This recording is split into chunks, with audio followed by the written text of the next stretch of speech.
ভাই একটা কাজ তো করো, এতগুলা বেতন নিতেছো, অবশ্যই কমিশন আইনি যথাযথ ব্যবস্থা নিবে। আর বড় জিনিস দেখলেই দুদক ছুটছে যায়।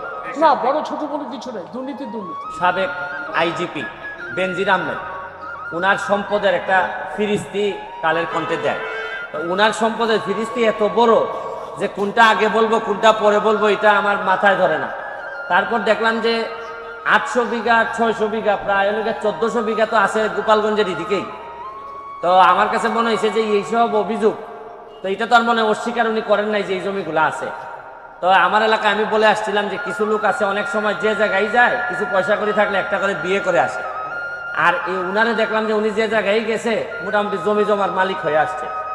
আর একটা বিষয় কি যে একজন আইজিপি মহোদয় উনার যদি এত সম্পদ হয় পরে বৈধ অবৈধ প্রশ্ন, উনার 34 বছরের লাইফে উনার বেতন সহ হওয়ার কথা 1,74,00,000, প্রায় 1.25 কোটি। কিন্তু 1.25 কোটি তো উনার বেতন টেতন মিলে আর উনার মেয়ে আর বউ মিলে মাশাল্লাহ প্রায় কয়েকশো কোটি। তো এত টাকা যদি উনার থাকে কেউ কোনো কথা বলে না, মানে একটা ইনকোয়ারি যে করবো, আমি কিন্তু বলছি না যে উনি এখনই দুর্নীতিবাজ। আরে ভাই এত সম্পদের হিসাব আসলে একটা ইনকোয়ারির কথা বলবে না কেউ?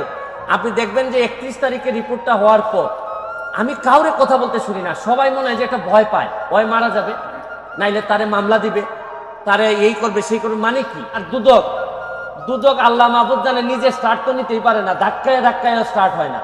দুদক কি এটা? আমি তো অনেকদিন ওয়েট করছি, এটা আমি তখন আমেরিকাতে যখন আমি রিপোর্টটা দেখছি।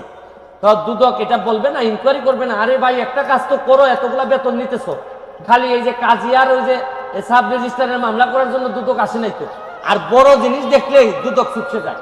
তো এখন এগুলা যদি চলতে থাকে, আর আরেকটা জিনিস দেখেন, মরার উপর খরার গা, এমপি হওয়ার কারণে আমার 2টা উপজেলা চালাইতে হয়, 2টা থানা, 2টা থানার যিনি ওসিরা আছেন তাদেরকে আমি কোন বিবেকে বলি যে ভাই তোমরা 2 নম্বরই করো না?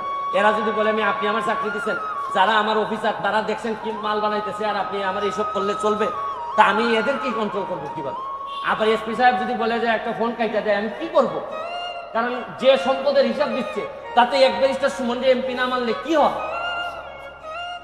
তাই এইসব চিন্তা করে দেখলাম যে এত লোকের সাথে কথা বলার সে একটা অ্যাপ্লিকেশন দুদকে দিয়ে আসি। আর দুদক যদি মনে করে না এত বড় জিনিসের বিরুদ্ধে যাওয়া যাবে না, তাহলে তো আমার মহামান্য সুপ্রিম কোর্ট তো আছেই, এইসব জায়গায় নক করব। আমার কথা হচ্ছে যে ভাই কতটুকু করতে পারবো জানি না, তবে চোখ রেখে বলতে পারবো যে আমি চেষ্টা করে গেছি। ব্যারিস্টার সাইদুল হক সুমন একটি দরখাস্ত দাখিল করেছে দুর্নীতি দমন কমিশন। প্রাক্তন আইজিপি ব্যানার্জির সংক্রান্ত যেই খবর সংবাদ ছাপা হয়েছে তার উপর ভিত্তি করে বিষয়টা আমি নিশ্চিত হয়েছে দুর্নীতি দমন কমিশন থেকে। তবে আপনি যে কথাটা বললেন দুর্নীতি দমন কমিশন কিছুই করছে না, এটা মোটেও ঠিক না। কারণ দেখুন, এটা এখনো মাত্র 1 মাসও হয়নি। তো যেহেতু একজন ব্যক্তি, উনি একজন ব্যারিস্টার, একজন মেম্বার অফ পার্লামেন্ট এবং একজন আইনজীবী সুপ্রিম কোর্টের, উনি যে দরখাস্ত দিয়েছে অবশ্যই দুদক তার আইন বিধি অনুযায়ী এটা দেখবে, যাচাই বাছাই করবে, মানে যাচাই বাছাই করে এটা কমিশনে প্লেস করবে। কমিশন যদি ইনকোয়ারি যদি মনে করে তথ্য উপাত্ত সঠিক আছে বা যাচাই বাছাইয়ের পর এটা দুর্নীতি দমন কমিশনের শিডিউলের মধ্যে পড়ে, অবশ্যই কমিশন আইনি যথাযথ ব্যবস্থা নেবে। এখানে ব্যক্তি মুখ্য নয়, যেটা আমি আগেও বলেছি। এটা কোন ব্যক্তিকে আইজিপি না, that is not the issue. দুর্নীতি দমন কমিশন দেখে যেই এলিগেশনটা আসবে, যেই অভিযোগটা আসবে সেই অভিযোগটা তার ধর্তব্যের মধ্যে আছে কিনা, অর্থাৎ তার তফসিলভুক্ত অপরাধের মধ্যে পড়ে কিনা, নাম্বার 1। নাম্বার 2, কমিশন দেখবে যেই ডাটাগুলি দিয়েছে সেই ডাটাগুলো ওনারা নিজেরা এক্সামিন করে এটা সত্যতা কতটুকু। যদি সত্যতা পায় অবশ্যই কমিশন আইনানুগ তার বিরুদ্ধে যা করার সেটা অবশ্যই করবে। দুদককে কেন ধাক্কা দিবে? দুদকে ধাক্কা দেওয়ার কিছু নেই, উনি তো ধাক্কা দেননি, উনি একটা দরখাস্ত দিয়েছে, এটা মোটেও ঠিক না।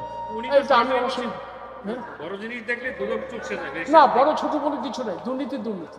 এখানে আরো বলেছেন যে এরপরে হাইকোর্টে আসবে, উনি কি করবেন না করবেন সেটা তো ওনার ব্যাপার। উনি হাইকোর্টে আসবেন না, জজ কোর্টে যাবেন না, আপিল বিভাগে যাবেন না, প্রিভি কাউন্সিলে যাবেন, that is not our issue.